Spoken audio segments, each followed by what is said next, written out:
Welcome to this beautiful Whiplash Wednesday with the pop culture philosopher Army Bad Batch. That's right, guys. This is Whiplash Wednesdays. Before this, it was the hashtag Blame Fable Show on Instagram, so check that out. I will get to the rest at the end of the video. Guys, this is Chatting with the Comic Community, episode 13, and I have a guy on here that's part of the PCP Army, part of the Backlog Bros. What's a Backlog Bro? And in my mind, he is a Bad Batch member. I've been on his channel a couple of times. I grew to like this guy. We became friends. And TikTok, let's bring out Taqi. Station, what is happening, Yeah. everybody? Thank you for taking this time out and talking with me, Trav. Well, It's always good to catch up. And so busy these days, and yeah, I'm just so happy that I get to actually talk to you one-on-one for once. I know we've talked plenty of yeah. times, video chat, but it's never been like one-on-one. So Oh, I'm that's so true. happy that you're here Yeah, today. yeah. I didn't even really think about that. Yeah, that's true. I mean, even when we watch the other shows, usually there's like a panel of three or four people. So Yeah, yeah, yeah, exactly. Even when I was live on your show, there was a few people yeah, that jumped in with us as well. yeah, yeah. So tell the audience a little bit about yourself. I'm going to big screen you now. Oh, well, I'm Taqi 616. I do have a YouTube channel. I don't do a lot of content. I took some time off, about 2 months off. Now I'm back. Planning to do one show a week. It's going to be mostly a review show. I've been back collecting for about 30 years. I was not actively collecting for, I started collecting in like 86, but as we'll talk more about, I really consider myself a collector my whole life.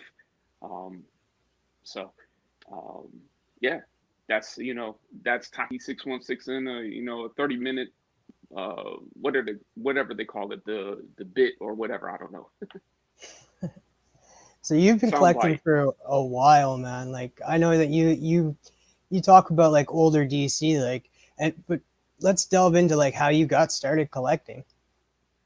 Um, so I started collecting. My mother, she rewarded me for helping her at the store, and usually I would buy like Mad magazine or Cracked magazine back then because that was what was accessible at the store. I never saw a spinner rack except for at a store called Walden Books that was in my local mall. And Walden Books was a chain bookstore. It's like a precursor to Barnes and Noble. It's not as big as Barnes and Noble. Basically, it's just like your average store that you would see in a strip mall, not strip mall or walking around mall, inside mall and stuff. But they had the spinner rack. They had the whole traditional newsstand, and they actually had the spinner rack with all the comics. And I had seen a few comics that I was interested in the last time I was there. So I asked my mother if I could take that money and go. And I noticed a comic book store that was in my neighborhood where I grew up. I saw it when we drove past it, and I wanted to go there. So she gave me the money, and my father took me there. And then I started collecting comics from there. So what was like your first comic series that you picked up? Like was it DC, was it Marvel, or Yeah, was it it was DC. It Indies? was. I'm a DC guy because I was born in '75. And the exposure I had to Marvel up until I started collecting comics, honestly, was Spider-Man and Hulk. That's it. We had the Incredible Hulk TV show, and Spider-Man. There was the '60s cartoon that I watched, and it wouldn't be on regularly. But then on Electric Company, which was like a precursor to 321 Contact. I don't know if you know what I'm talking about, Trav, but this is like a you guys have PBS out there, don't you? Yeah, You PBS, yeah. yeah, something you have something along the same because I remember we used to watch some of the Canadian shows, but there's an old children's show. It was more of a like a preteen, like for 8 years and up. It's called The Electric Company, and they used to have Spider-Man on there, and that was my introduction to Spider-Man. But I had very limited knowledge and interaction with Marvel heroes. It was all DC. I grew up watching Batman '66. Grew up watching the Wonder Woman live action show with Linda Carter. I grew up watching Plastic Man, the cartoon. The Super Friends was all over the place. Right before I started collecting, the Super Friends had a new Saturday morning show with Cyborg, Firestorm, and Darkseid that was just like it was the bomb. Everybody outside was talking about it. I probably had the superpowers action figures before I actually started collecting comics. And then when Marvel came along with their rinky dink action figures, it was kind of like, okay, well, who are these guys? Who's Thor? Who's Captain America? Like, I didn't. So Yeah, I didn't know who any of those characters were until like the MCU movies dropped. Like Iron Man and that, like he wasn't very popular to begin with back in the MCU days, like, or comic book days. Wasn't he just considered a tin head? yeah, I mean, Iron Man. So I really thought that those comics were kind of bland. I kind of liked Tony Stark. So I eventually started collecting, and then I started becoming more exposed. And I saw this one character that I just fell in love with called Wolverine. And I think that's everybody's reaction to Wolverine. When they first see Wolverine, like, dude is cool. That's like one of my favorite superheroes. I want to read everything about Wolverine. But as a kid, trying to read Chris Claremont, it was like, oh, I don't understand any of these X-Men comic books. And then finally, the Wolverine series came out, and it was like, this guy is like in Tokyo, and he wasn't Tokyo, but he's Patch, and I don't really understand but I still collected them because I liked Wolverine so much. But I would try to read something like Thor with all the old English. And I was like, man, what the hell is this? I was just like, I'm not reading this crap. So I didn't read. I apologize because I'm an adult now, and I could probably get into some of the older Thor. But that was my reaction as like how old was I, like 12 to 14, or 11 to 14-year old who had a limited budget and only could buy certain things. So I bought things that more or less appealed to uh, things I grew up with, like Super Friends, Plastic Man. I was a big fan of the Justice League International. That was my favorite comic when I was collecting when I was younger, and that's what I gravitated towards. Which it's crazy because then I get all these minor weird DC characters that like nobody else knows, but I'll talk about them because I've read Justice League International. Yeah, and DC was like hitting it hard back in especially the 90s and early 2000s, like with TV shows coming out like Batman the Animated Series. They had the original Teen Titans, not that Teen Titans Go, Yeah, um, Justice League Unlimited, Static Shock, like all of yeah, these great shows. So like it introduced people to these characters before even reading the comics. And Marvel didn't do that until later on with the MCU movies and that, because not a lot of people talk about old Marvel cartoons besides Spider-Man and the X-Men. yeah. And see, those aren't old to me. That's not the old cartoons. Those are like I'm not necessarily an adult, but I'm a late teen. I'm already stopped collecting comics. But the X-Men cartoon it's a classic. It was very good. The Spider-Man, but those weren't there for me. And I think with the X-Men cartoon, what they did was they were able to break down some of these very complex stories in a manner that you could kind of understand them. So it was a good gateway for people that wanted to get into the comics. So, um, but still, I don't. Iron Man was a tough sell, and the MCU made it because they made great movies, despite what anybody says. And that's why DC is not considered a success, is as successful as Marvel at this point, because the quality of the movies just is there. Yeah. So you've talked about like how much you love DC. I know that you talk about two characters in particular, Booster Gold and Blue Beetle. Like, Yeah. what So was the your other way for introduction to me. them? So Blue Beetle was the when I my first trip to the comic book store, I'm pretty sure I picked up Blue Beetle #1 because I'd already picked up Blue Beetle #4 on the spinner rack, and I needed to get 1, 2, and 3. And the fact that I could go to a comic book store and get issues 1, 2, and 3, the back issues, I just loved it. I just absolutely loved it.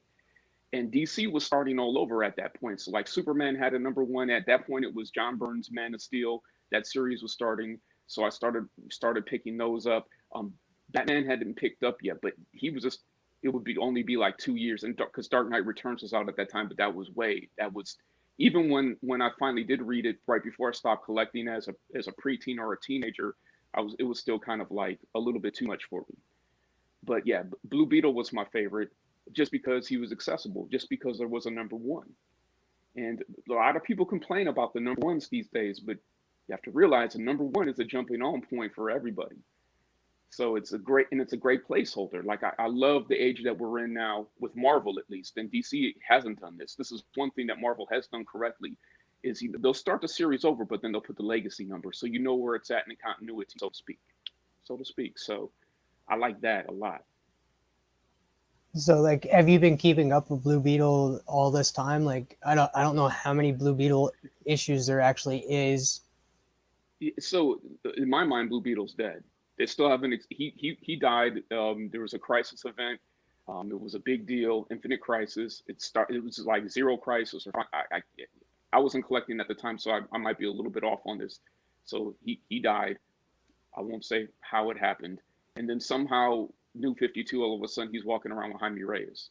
So they haven't really explained that, and I'm not sure if we're ever going to get an explanation. And for me, when a character dies, they die. That's kind of one of my quirks. Like Wolverine, Logan is dead in my mind. So when I'm seeing like these new issues of Wolverine, it's like, okay, yeah, he's dead though. I mean, like Wolverine, what was it, black, red, and black, red, white, and red, or I can't remember, black and red, well, Black, white, and red, I think. something like Maybe. that. I like those stories because they were like in the past. They could happen. Not really, yeah. So, but in my mind, that's where I'm kind of at. With Blue Beetle, you have to read Len Wein's 24 issue regular series, and that's when you really understand him. Then you could kind of read the Justice League International part, where I think J.M. DeMatteis, I don't think he really wanted to use Blue Beetle and Booster Gold, so he kind of made them like fools and made them like the But then he gave them some really good issues too, so I really can't say that either. Um, the only reason why I like Blue Beetle and Booster Gold now, because I mean they're pretty inseparable, is because they were my entry point into collecting comics. There's nothing cool about these guys. I mean, there's 50 things I would have done differently with Blue Beetle that would have made him cool. That they might not have thought of back in the 80s. And then they just move on because they have Red Hood. You know, Red Hood is a way better, more commercial, more cooler character than Blue Beetle. They're not going to try to, let's push Blue Beetle again. Let's give them another 24 issues. No, they're not going to do that. So I don't think they'll ever go back to Ted Cord, but like my Blue Beetle was Jaime Reyes. Reyes, yeah, My introduction, like, so Ted Cord created a scarab, and that scarab ended up latching onto him, and it's life of its own. It kind of is like a venom thing, and it takes over his yeah, body and like gives him powers. But they're like at always they're at odds. They're always fighting yeah, between each other, and he's the only one that can actually understand him. So I like that kind of dynamic with Blue yeah. Beetle. And I'd never thought of that. So Jaime Reyes' term with the scarab is a lot different than Ted Cord's mentor, Dan Garrett. He had the scarab. So Blue Beetle initially was a hero that had all these superpowers, and he got them from that scarab. But when that original Beetle died, the scarab went with him. So when Ted Cord Blue Beetle, the second Blue Beetle came, all he was a street guy. He didn't have any superpowers, but he was a brilliant inventor like Tony Stark. So and if from what I hear about Superior Spider-Man, when Dr. Octavius took over Peter Parker and he made him into this brilliant scientist and made him like a millionaire, that's kind of Ted Cord, only not evil. So Yeah, because he ended up owning like Cord Industries. Like, yeah, I'm not too well known on like yeah, the stories of it, but like I do watch a lot of CW shows, and Cord Industries showed up yep, at one point, and even Cord Industries was mentioned in Smallville when I yeah. watched that. And Ted Cord was in Smallville. They actually tried to bring Ted Cord in Smallville. Yeah, they Um, brought Booster Gold and oh, they did. the Jimene Reyes. Yeah, that's how Cord Industries was like. There was an explosion at Cord Industries, and then he ended up the scarab ended up going into Jaime Reyes's backpack in the show. Yeah. I never got a chance to watch Smallville, so it's one of those things I'm gonna try to check out. But I know they try to do Ted Cord. I know they did do Ted Cord. I know they tried to do Ted Cord and Arrow, but they weren't given the rights for whatever reason. Yeah, no Because Blue Beetle showed up in that. yeah, and then they didn't do anything with Blue Beetle anyway. So everybody always said, "Oh, the Blue Beetle, the Booster and Beetle movie is coming soon," but it never happened. Isn't there an upcoming comic with Booster Gold and Yes, the Blue Beetle? yes. and it's written by Dan Jurgens, which is important because Dan Jurgens is the creator and writer of Booster Gold. So we know it's going to be good. And the reason I'm saying that is every time a new writer takes over a character, it might not be the same as what you remember that character being. You know, X-23 is way different. Well, not that different, but she's different when she's written by Tom Taylor, the guy who should be writing X-23, than she is anyone else. So, Who's writing X-23 right now? well, she's in X-Men #1, so it's Gary Duggan. So she's a part of that initial team. And people want to argue that she should be called Wolverine. Okay. I mean, but the problem is when we have to distinguish between the two, we're always going to say Laura or X-23. I'm glad that's you and not me. Don't worry, guys. If TM gets taken, I'll take over.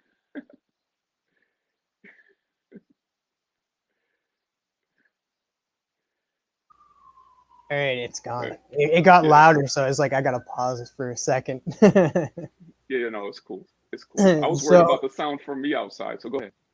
Yeah, so you went from DC and then you went for a little bit of Marvel. Did you ever go into like when Image started doing its pop? Did you end up jumping on the line for that?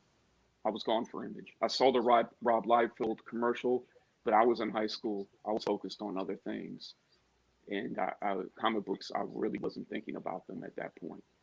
Well, maybe I was, but because they really never.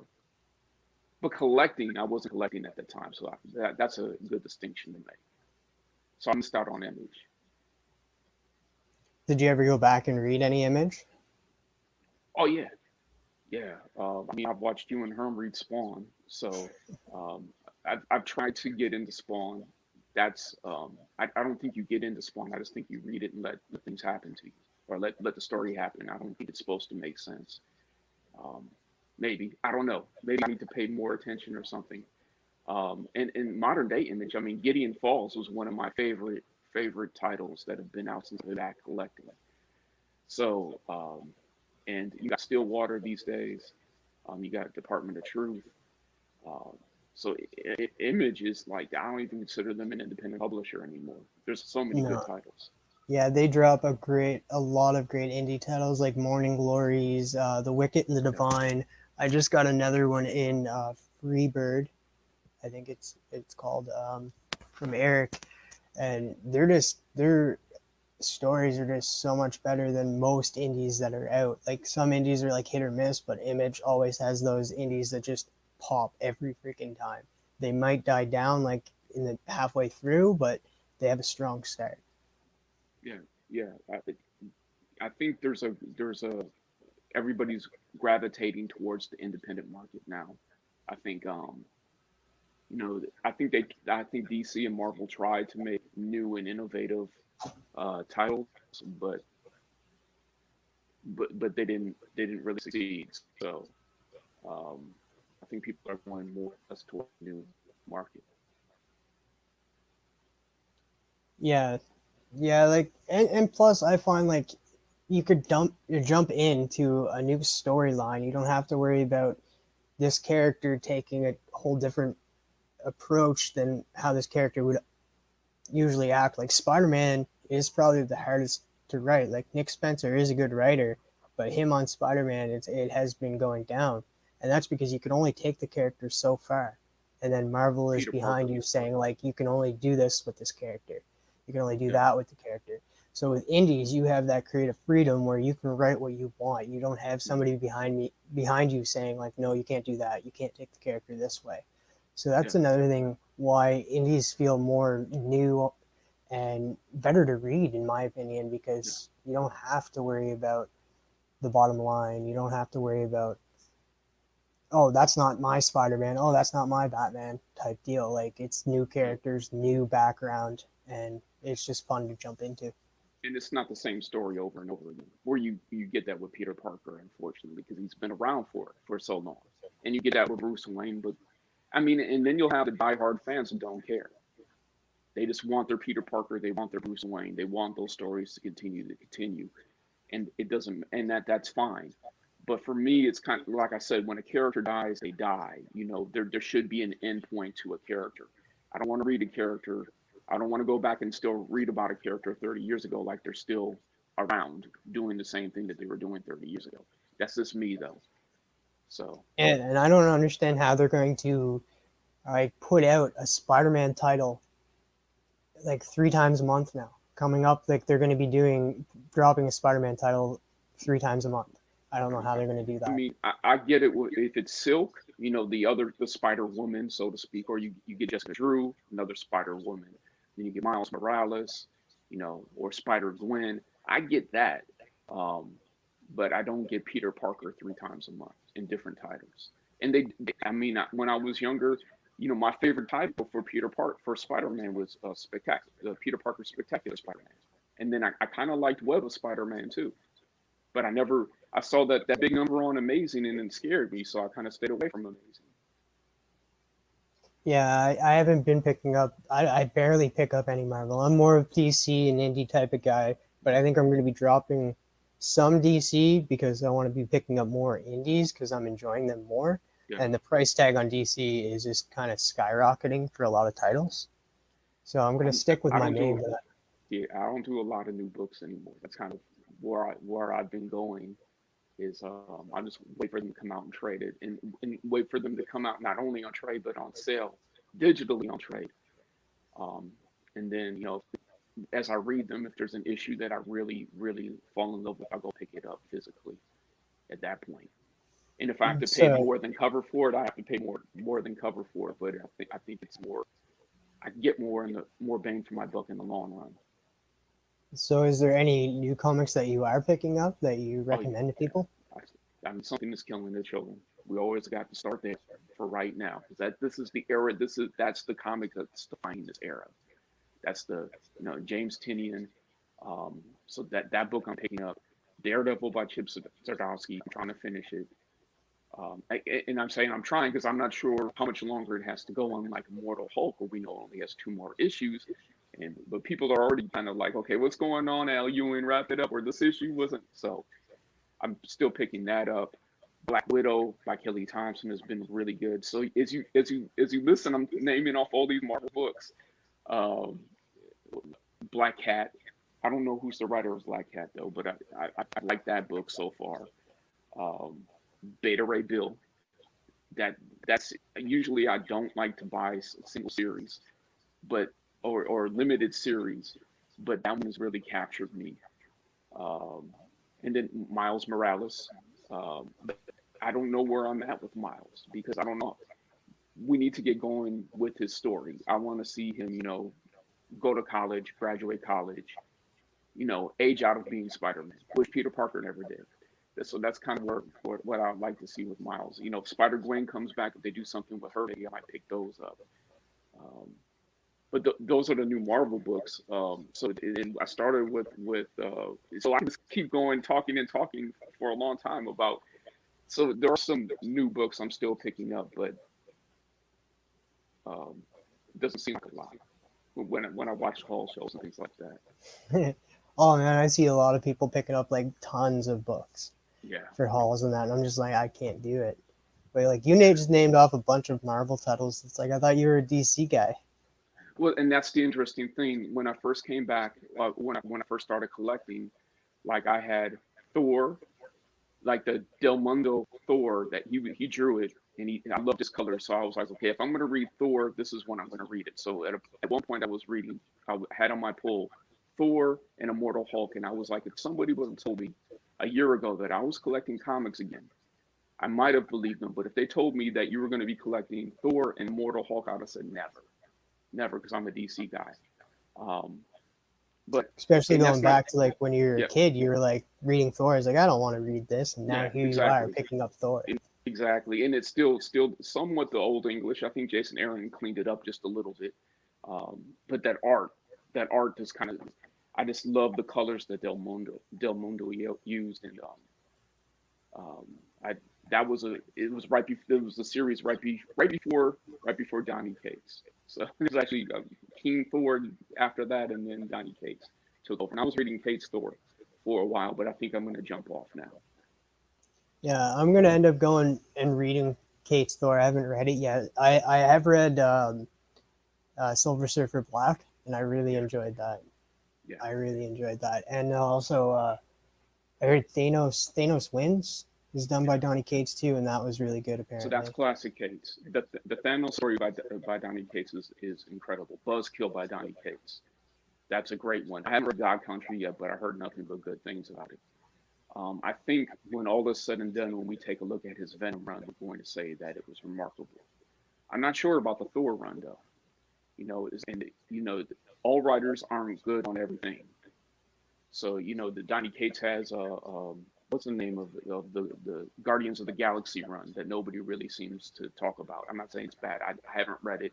No one really talked about it. So um, I'm Is sure that one Dave of his James. first runs on? No, no, he was. This came out like he was in the middle of Venom, and it just didn't take off. And I think Al Ewing is writing it now. And Al I Ewing's don't another. hear I him mean, talk. yeah, he hit it out of the park with Immortal Hulk, but some of his other books aren't as hyped. And I'm not saying they're not as good because I haven't read them, but and that's one of the things too is as a younger or quote unquote younger or somebody getting back into the hobby, you get so much on the hype train. At this point, I'm starting to kind of find my way off. Yeah, you can't be hyped for everything. People hype up too many books, and some people just follow suit and just say that, oh yeah, it's great, and just follow that suit. And I don't jump on that hype train either. Like if you look at my pull list, I pick up Marjorie Finnegan, Temporal Criminal, just because Yeah, I like the cover of it. It was Cho, so I was like, yeah, I might as well try it out, and I loved it. And then yeah, Suicide Squad, I know it gets a lot of talk about how good it is, but it is. It's actually really decently good. I'm loving Harley Quinn. Um, yeah. I Shadecraft, I remember. was loving from the very beginning. I know Yes, and people jumped Shadecraft on it was for one of the three. yeah. And then it got hot, and then everybody jumped on it for a minute, and I'm not sure if it's still there. And then I think it got optioned, which is like the worst thing that you'd ever want for a comic book. From our side, as people that kind of like meander in and try to, you know, we're not buying everything. So it's like, okay, well, maybe I might like that book. Let me check it out. Well, you can't. It's already gone, or you got to wait for the second print. So the one good thing about this market, though, is that second prints still hold their value. So you don't feel bad buying a physical copy of second print. Yeah, I So get second prints sometimes. A few times, like I know I didn't jump on the hype train of this, and I had to get I think this is the fourth print yeah, last run. because the number one was already gone. So That was gone day one. It was shorted. So yeah, that's a classic story. But yeah, I'm enjoying it so far, and that I yeah, don't pick up any Turtles books. I know you do. I know you yeah, pick up Turtles books, like even the Teenage Mutant Ninja Turtles run that's going right now. yeah. How This is long the have you ID. been doing that? Since '95, Turtles '95 and Jenica. So then I said, there's doing something different here, and it's been really good. And been very innovative. It's not the same thing over and over again. And then Splinter died in issue 100. So it's not Spoiler. what and I think we're on 120 now or 119. I think 119 came out this week. So I mean, if you don't know, almost 2 years after the fact. But and I want to tell people Splinter died because hey, we're moving forward. We're not telling the same story. This isn't the story that you read in '88. This is an Eastman story. I mean, even though Eastman and the fact that Eastman is involved, one of the creators, that says a lot because it's being done right. That's why when we talk about Blue and Gold, the Blue Beetle Booster Gold, Dan Jurgens being involved is huge because they're going to be written correctly, or at least Booster will be written correctly. I'm not sure how he's going to write Blue Beetle, but I'm going to give it a shot. I'm buying both covers on that one. That's one of the few that I'll do all the variants on. Is there anything else from IDW that you're picking up? IDW, um, not I don't think so. Not now. Um, I'm trying to think of things that I have my eye on, and not really. I mean, the Okay. Transformers and GI Joe, I'm more into the classic part of those. Um, I mean, I did IDW didn't do um, the dogs one, Stray Dogs, did they? No, that Was was that I? Image. Oh, that was Image. Yeah, okay. Yeah, IDW does Beast Wars. Oh, It's my yeah, all-time yeah. favorite. But I got to get my mind around there being only one Dinobot though for Beast Wars. That's a Oh man, that's a hard pill to swallow. I watched the trailer because like, okay, Transformers G1 had been around for a while, but Beast Wars just had their TV show and then their secondary TV show Beast Machines, and then they were gone for a while. So whenever they dropped that Kingdom, like getting into the comics and that, like seeing it like represented the same as the TV show, I'm pumped for that. That's my childhood back in my hands. And then when they dropped the Transformers Kingdom trailer and they showed the Beast Wars, this is the first time in like 25 years that they've been on screen or like even mentioned at all. So I'm like super pumped. I like had a single tear going down. I was like, this is my Awesome. childhood. Because like That's awesome, man. I was like 6, maybe 5 when Beast Wars came out. So Yeah. Okay. That makes sense. It makes sense to me now. That's like me and Plastic Man. yeah, I mean, Plastic Man. he's never really been. I mean, his comics haven't ever really been good. But if there's a new Plastic Man, I might pick it up. I might think about it. So have you ever followed Elongated Man? Like that's the character I know the Yeah. most over Plastic Man. But like, Yeah. who came first, Plastic Man or Elongated Man? I'm pretty sure Plastic Man came first. I'm almost positive. I'm like he's a golden age character, I believe. So Plastic Man is elongated man. He was a Detective Comics B side. So like what DC's doing now, where they have the main story and then they do a little small story at the end. They've been doing that for a long, or they did do that and they got away from it. Now they're back doing it again. And what used to happen in Detective Comics is Batman would have his front side, and then here comes elongated man, his B side. So I'm not sure why they had I can't even say his name. Elongated man rather than Plastic Man, because it would have been better. I mean, Ralph Dibny, they wrote his character is awesome, and so is Plastic Man. But I think if I had to choose, if it came down to it, it was like I can only read one for the rest of my life. I would choose Elongated Man. The stories are better for him. Yeah, He's got more of a better supporting cast. His wife Sue. I mean, there was a whole crisis event that was kicked off because of Sue Dibney. So yeah, and like Elongated Man showed up in the Flash TV show with Sue Dibney. Sue Dibney actually showed up a couple of times this season too, but the actor who played him, and oh yeah, I I think think I like heard about this. 5 years ago, like 5 or 10 years ago, he made racial jokes on Twitter, and somebody found them, Yeah. and so he got fired from the Flash, Nah, and they had to write his character out. nah. So He should that's what it apologize, kind and of that sucks with that. he should apologize, and that should be it. And he shouldn't be fired if he's apologetic. Yeah, he was apologetic, but like it was a whole cancel culture Yeah, at the exactly. time too. Like it was even before, like cancel culture happened just before COVID was like really a big thing. So you had all of this happening, and the cancel culture happened right when COVID started, pretty much. Like you had a lot of stuff happening at the beginning of COVID. But yeah, it's like the polarization of America and the effect that social media has had on the American psyche, and the power that people have over the internet to force things to happen that they wouldn't be able to do if there wasn't the internet. So instead of doing something positive, we canceled Ralph Dibny. So Yeah, like I agree. Like if he was apologetic, it was too many people jumping on the bandwagon of being like, no, he should be off. Like I agree with you without really actually thinking about it. They just jump on the train of like, let's cancel him, let's get him off the air.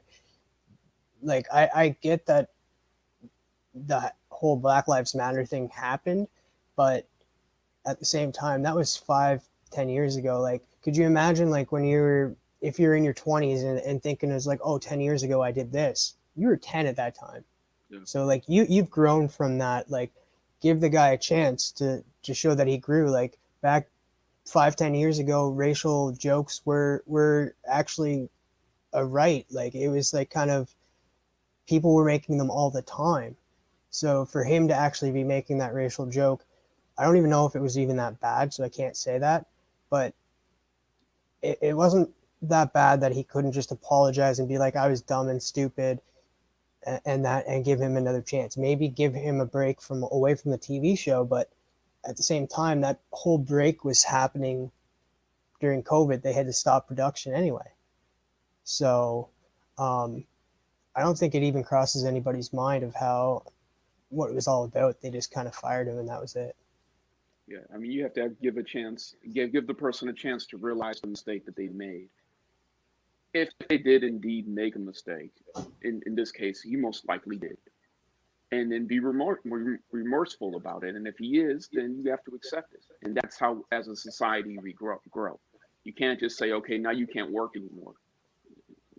I mean, that's two wrongs making nothing right. So Yeah. And plus it sucks too because during that season they were setting up Sue Dibney. Sue Dibney was just being entered into it. So now we get no Sue Dibney and we get no Ralph Dibney. Like it was before they were even married. They were just meeting at this time. So like they could have potentially gone off and did a spin-off show even with these two characters, which would have been amazing. yeah. Oh, So yeah.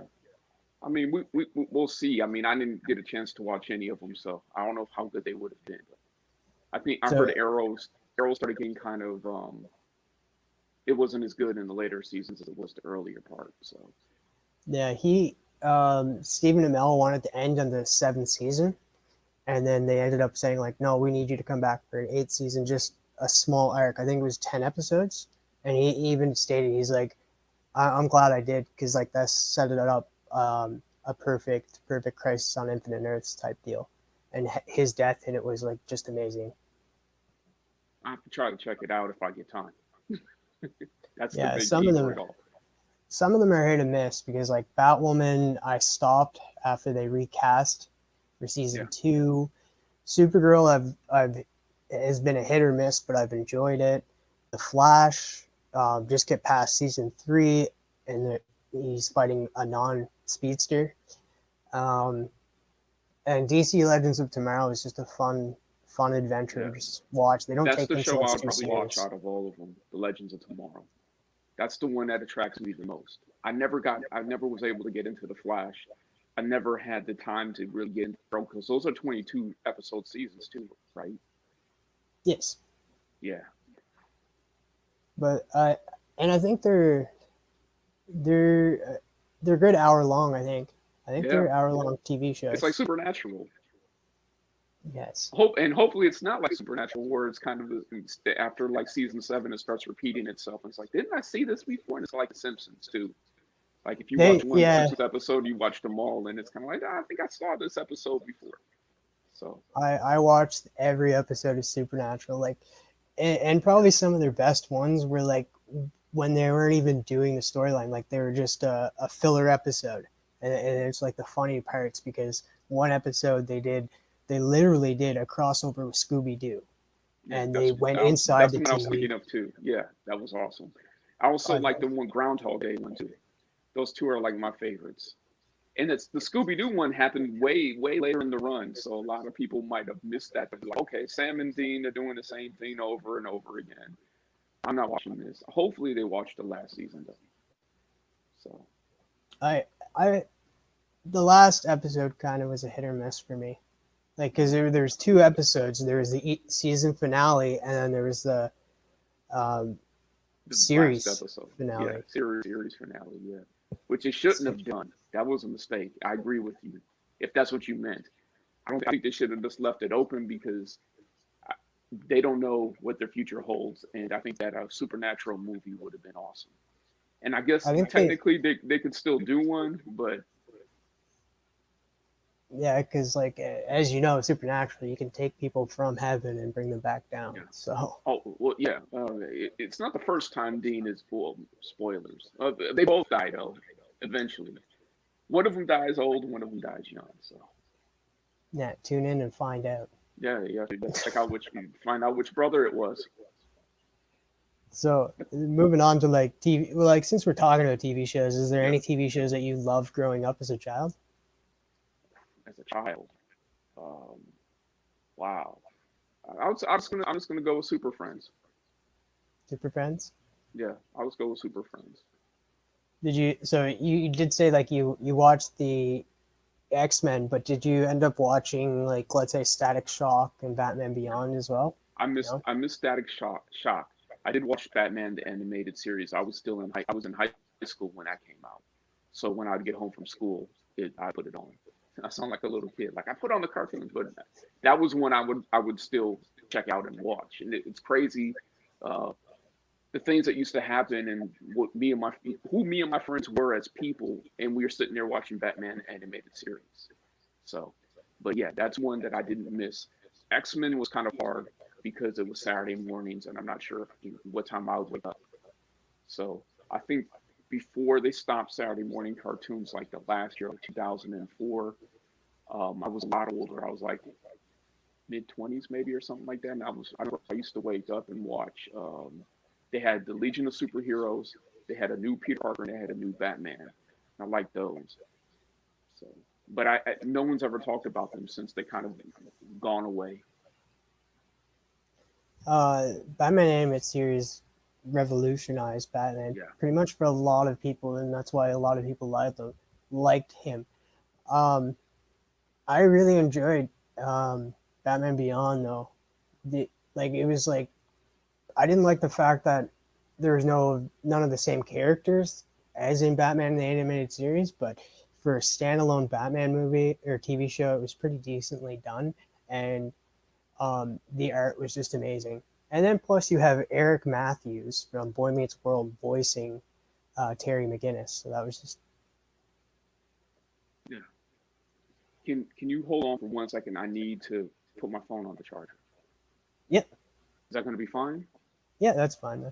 Okay, I'll be right back.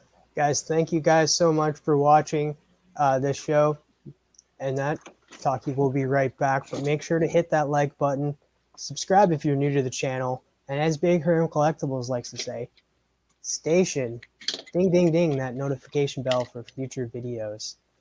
Guys, this has been a fun ride on Whiplash Wednesday, but it doesn't end here. It started over on Blame Fable Show on Instagram. After this, hop on over to Nick Comic Culture. He will have his haul video either from his shop or the safety of his own home. Then after that, live, Big Herm Collectibles and Sam from Sam's Tangled Web chop it up about comics. Is it Marvel? Is it DC? Is it Image? Tune in and find out. Then ending the night, as always, is Tomorrow Cinema, which this week it's What Are You Geeking Out About? They talk about toys, they talk about collectibles, and he's joined by Cryo Prime as his co-host. So tune into that. You're back.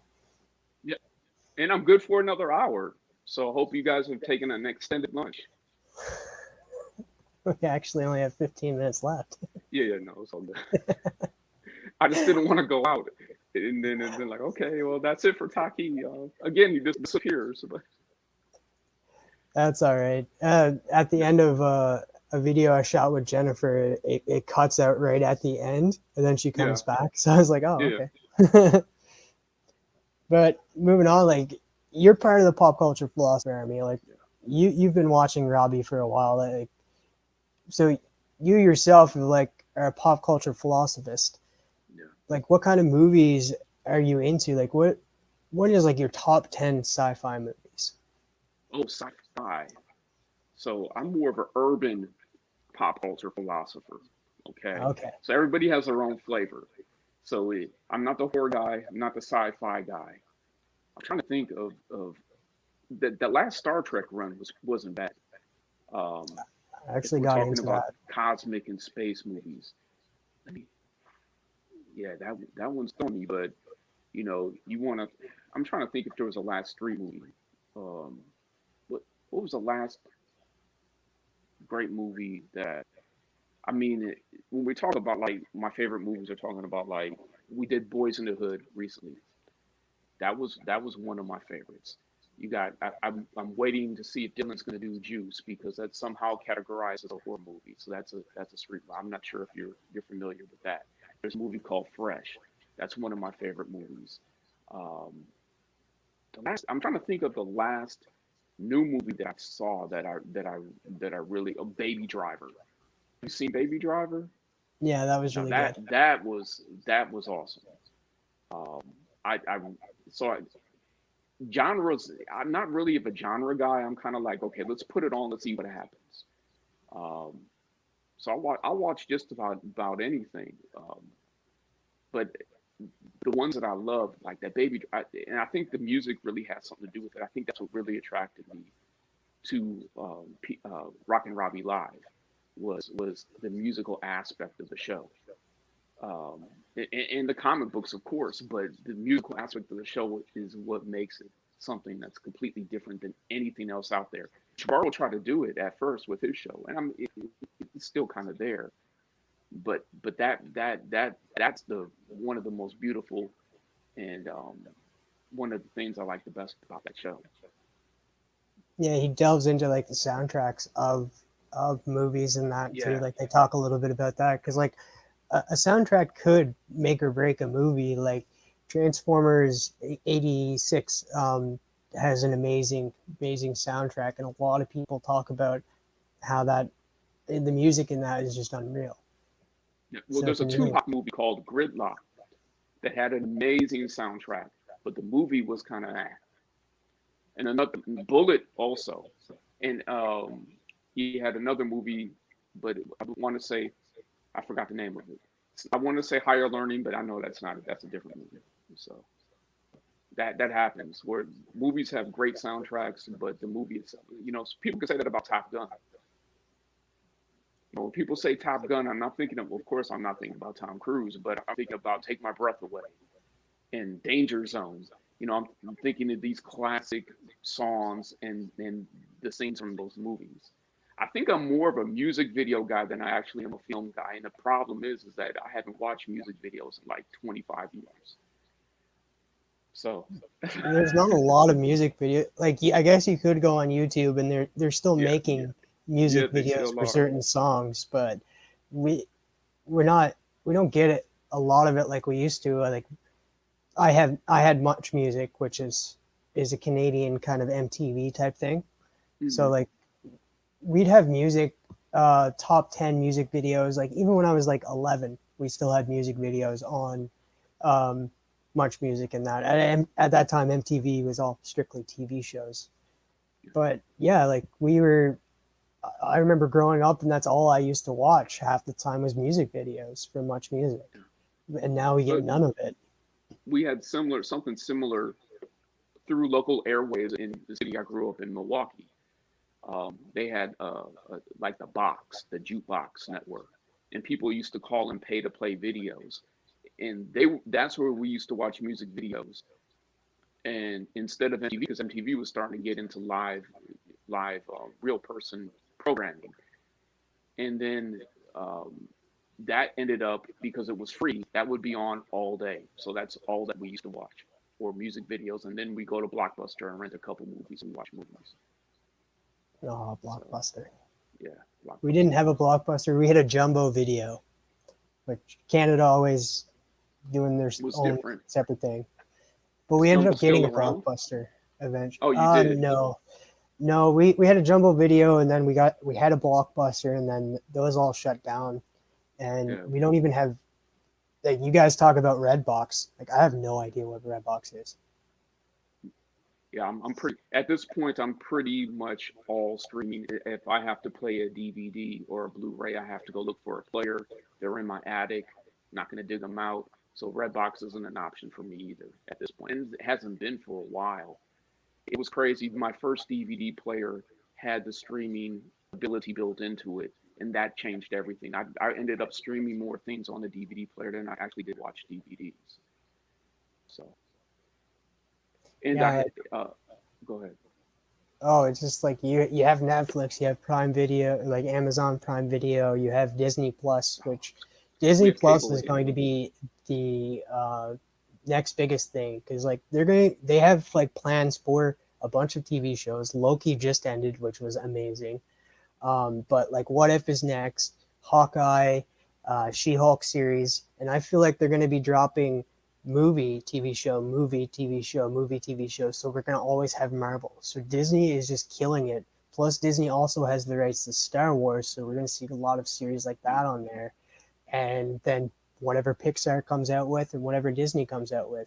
So I think the next biggest thing will be Disney platform is going to be taking over a lot of platforms. Yeah, I know I Netflix.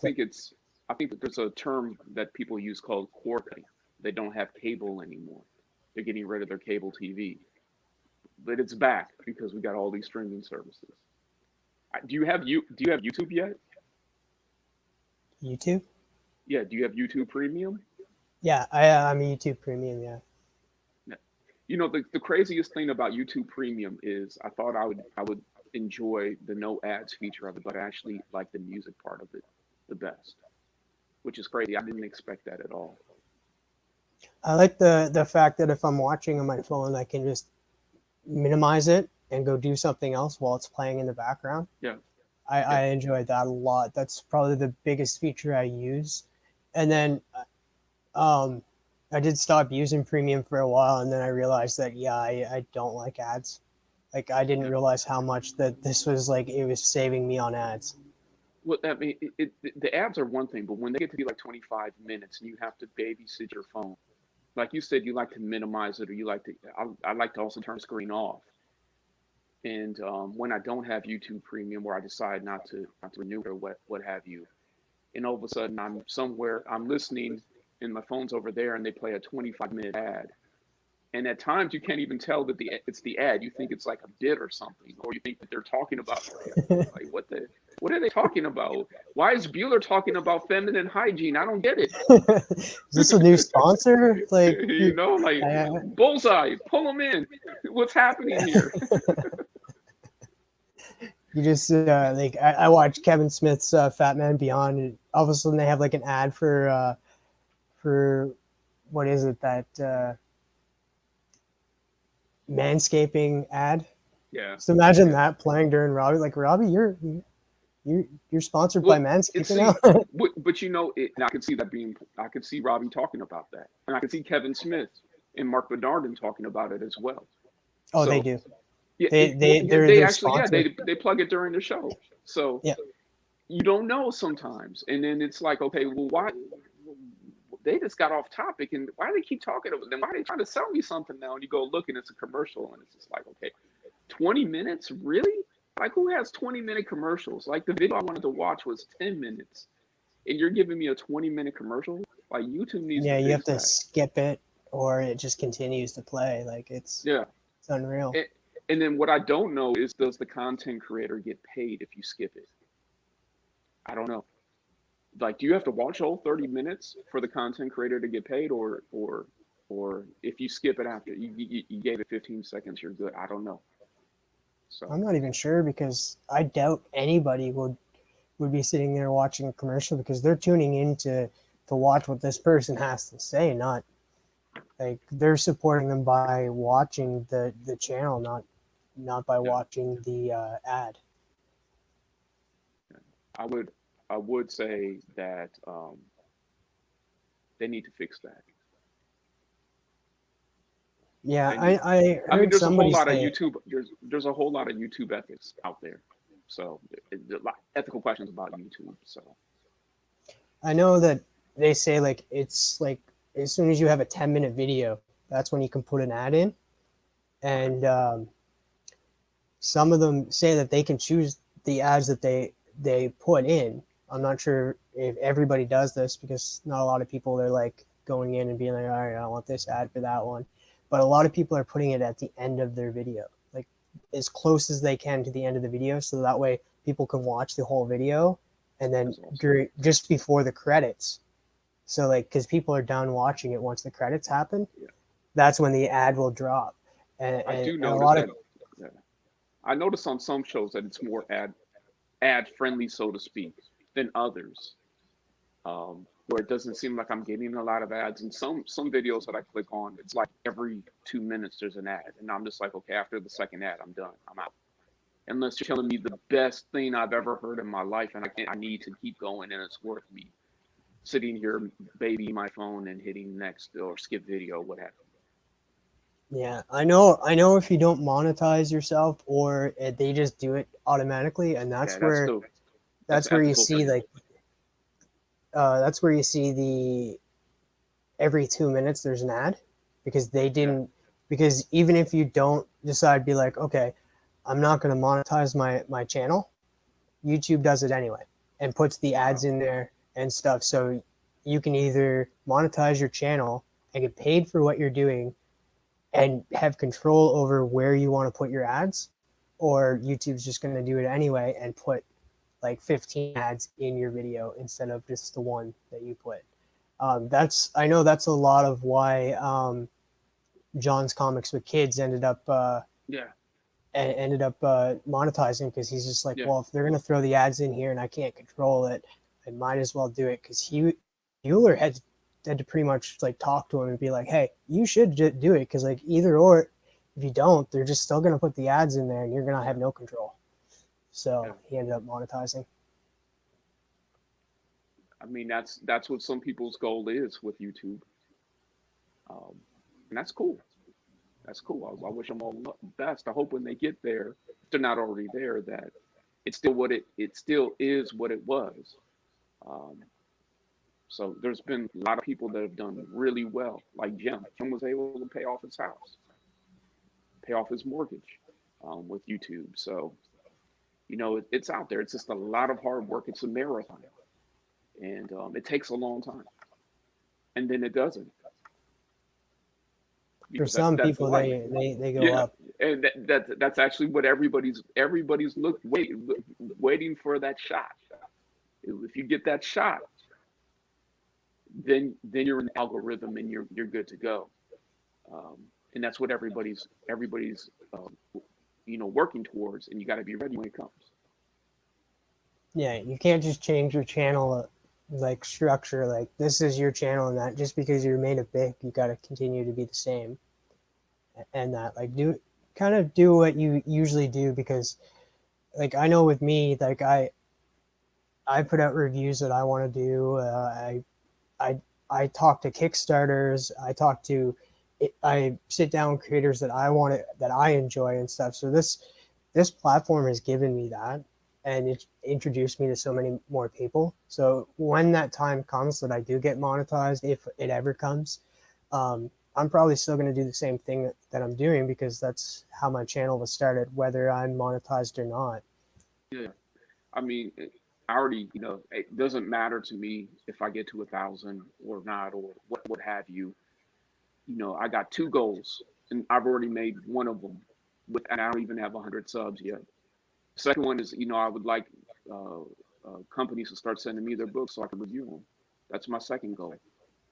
And if I could get those two, then I'm happy. And to me, it's more or less an interaction with me and the viewer, and that's what I'm concerned about 100%, more than subs and whether or not I'm going to get monetized, and if I'm going to be able to pull in an income from YouTube, because YouTube is not a passive income. People act like it is, and people think that it is like the hardest.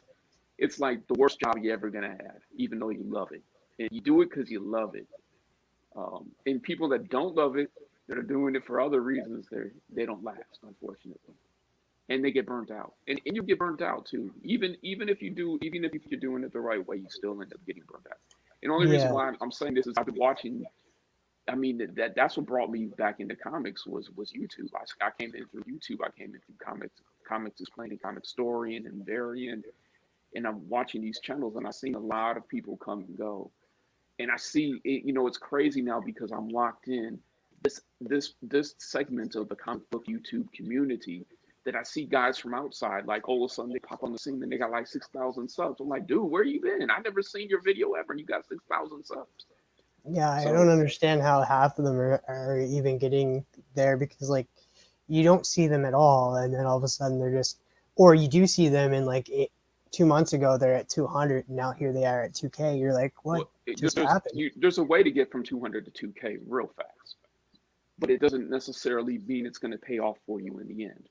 Matter Hmm. of fact, the decline. We saw Robbie try to do his. That was the craziest thing ever. His climb from 9K to 10K was rough. And then from 10K to 11,000, it was like that. It just happened. But Jim helped him out with that. And that's my theory. I'm not 100% sure. I don't have the data to back me up, but I'm pretty sure him. When he started doing the weekly reviews with Jim, and he got on the comic historian and Jim simulcast, talking about Loki, that helped out the subs a lot. But it was an incredible year last year for PCP. I mean, basically, the PCP network was born last year, the very beginning with Dylan, and then within the last year, I should say, and then Chamorro doing his thing, and then bringing all you guys in. That's awesome, man. So we're rocking right now, for real. Everybody's rocking. We should all put rocking in front of our names now. Rocking pop culture philosophists. Yeah, rocking Rob, that he's like that picture that Dang drew. He's the puppet master behind all of us. He's the inspiration for us all. So. Well, this is the show. I'm going to say thank you so much for joining me, Taqi. This was an amazing conversation. Yeah. And that it went completely different than Station, brother. It went completely different than where I thought it was going to go. I hope people enjoyed it. So yeah, this is what you get with Trav. I mean, you don't know what's going to happen on the next show. You don't know who he's going to have. It could be some person from the chat. It could be, Comic Tom. It could be actual Dracula's Comic Tom. You just never know what you're going to get watching TM Nerdy. So. Yeah, you never know. But thank you again for coming on. Thank you. This is part of me. This is part of Whiplash Wednesdays. It happened over on Fable's Instagram with the Blame Fable show. And then we ended up here. After this, go check out Nick Comic Culture's haul video. Either he's going to be going through his shop and showing us what he has, or he's just going to show us what he picked up at his home. Then after that, jump on over to Big Herm Collectibles channel, where him and Sam from Sam's Tangled Well will be chopping it up about Marvel, DC, or Image. Who knows? Tune in and find out. Then after that, ending the night with Cryo Prime, is Tomorrow Cinema, where they'll be talking about what you're geeking about. And they're going to be talking about toys, cards, anything that collectible that you may have. So always tune into that. Thank you again. Station everybody out there. Make sure to hit that like button. Subscribe if you're new. And as always, stay nerdy, my friends. Station.